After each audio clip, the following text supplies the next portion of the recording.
ప్రశ్న ఇచ్చారు, చాలా లాజికల్ క్వశ్చన్ అనమాట. జాగ్రఫీలో ఫ్యాక్ట్సే కానీ ఒక ప్రాసెస్ అనమాట. ఇది కాన్సెప్ట్స్ అంటారు కదా, అంటే ఫ్యాక్ట్స్ కాకుండా కాన్సెప్ట్స్ అడిగే దాంట్లో ఇది ఒక క్వశ్చన్ అనమాట. సో చాలా లాజికల్ క్వశ్చన్ ఇది. గ్రూప్ 1లో ఎక్కువ టైమ్స్ అడిగారు ప్రిలిమ్స్లో. So what is the predominantly type of Indian agriculture? So మనకి మామూలుగా వ్యవసాయం ఉంటుంది కదా, వ్యవసాయం అనేది చాలా రకాలుగా ఉంటాయి అనమాట. వ్యవసాయం అనేది చాలా రకాలుగా ఉంటాయి. ఇక్కడ ఏమడిగారు, మన భారతదేశంలో, సో భారత్లో ఉన్నటువంటి వ్యవసాయం యొక్క రకం ఏంటి, ఎటువంటి రకమైన వ్యవసాయం ఉందని చెప్పేసి అడుగుతున్నారు.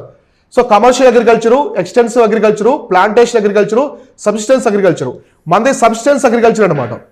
సబ్సిస్టెన్స్ అగ్రికల్చరు ఎందుకంటే మనం ఎక్కువగా పంటలు ఎందుకు పండించుకుంటాం? ఫుడ్ కోసం, ఆహారం కోసమే పండించుకుంటాం కదా భారతదేశంలో. సో అమ్ముకోవడానికి కాదు కదా. ఇప్పుడు మనం పంట పండించుకుంటాము, ఇప్పుడు వరి పంట పండించుకుంటారు గ్రామాల్లో. వరి పంట మొత్తం అమ్మేస్తారా? లేదు కదా.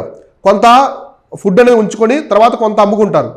అలానే ఇంకోటి ఏంటంటే ఇంట్లో ఫ్యూచర్ ఫుడ్డే కాకుండా ఫ్యామిలీ మొత్తం పనిచేస్తారు, అవునా కదా. మనకి ఇప్పుడు పల్లెటూరులో చూడండి, ఫ్యామిలీ మొత్తం కూడా అగ్రికల్చర్లో పండించే పంట మీద డిపెండ్ అయి ఉంటారు. అందరూ పని చేస్తారు, ఆ పంటలో అందరూ పనిచేస్తూ ఉంటారు. మన పేరెంట్స్ అందరూ పనిచేస్తారు కదా అగ్రికల్చర్లో, మనకి పొలాల్లో. అలానే ఫ్యామిలీ ఫుడ్ కోసమే పండించుకుంటారు, మిగిలిన కొంత మాత్రం అమ్ముకుంటారు. అది సబ్సిస్టెన్స్ అగ్రికల్చర్ అన్నమాట. అంటే సెల్ఫ్ సఫిషియన్సీ కోసమే ఈ యొక్క అగ్రికల్చర్ చేస్తారు. దాన్ని ఏమంటారంటే సబ్సిస్టెన్స్ అగ్రికల్చర్ అంటారు. అంటే మన కోసం పండించుకున్నటువంటి పంట అనమాట. మన భారతదేశం మొత్తం ఇటువంటి అగ్రికల్చర్ ఎక్కువగా ఉంటుంది. తర్వాత మనకి కమర్షియల్ అగ్రికల్చర్ అంటే, కమర్షియల్ తెలుసు కదా, ఒక పంటను పండించి మొత్తం అమ్మేస్తారు. సో పంట మొత్తం కూడా అమ్మేస్తారు అనమాట. అంటే క్యాష్ క్రాప్స్ ఎక్కువ ఉంటాయి. మనకి ఫుడ్ క్రాప్స్ అంటే వీటు, రైస్ ఇవి ఉంటాయి కదా. క్యాష్ క్రాప్స్ అంటే పత్తి. ఇప్పుడు పత్తిని పండిస్తారు, పత్తిని తింటారా? తింటారా? పత్తిని లేదు కదా. పత్తి మొత్తం అమ్ముకోవాలి. సో ఇట్లా కమర్షియల్ అగ్రికల్చర్ డిఫరెంట్గా ఉంటుంది. తర్వాత మనకి ఎక్స్టెన్సివ్ అగ్రికల్చర్ వేరు. ఇవి బ్రిటన్ అక్కడ చూస్తాం ఎక్కువగా, బ్రిటన్ అక్కడ ఉంటాయన్నమాట. వాళ్ళు పండించేంతా కూడా అమ్ముకోవడానికే ఉంటాయన్నమాట. నెక్స్ట్ ప్లాంటేషన్ అంటే మీకు తెలుసు కదా. ప్లాంటేషన్ అగ్రికల్చర్ అంటే ప్లాంటేషన్ క్రాప్స్ అనమాట. మనకి రబ్బర్ కావచ్చు, కోకోనట్ కావచ్చు, ఇంకా మనకి స్పైసెస్, టీ, కాఫీ ఇట్లాంటివి అనమాట. కాబట్టి ఇది ఒక ఫ్యూచర్. మన భారతదేశంలో ఎక్కువగా ఉండేది సబ్సిస్టెన్స్ అగ్రికల్చర్ అనమాట.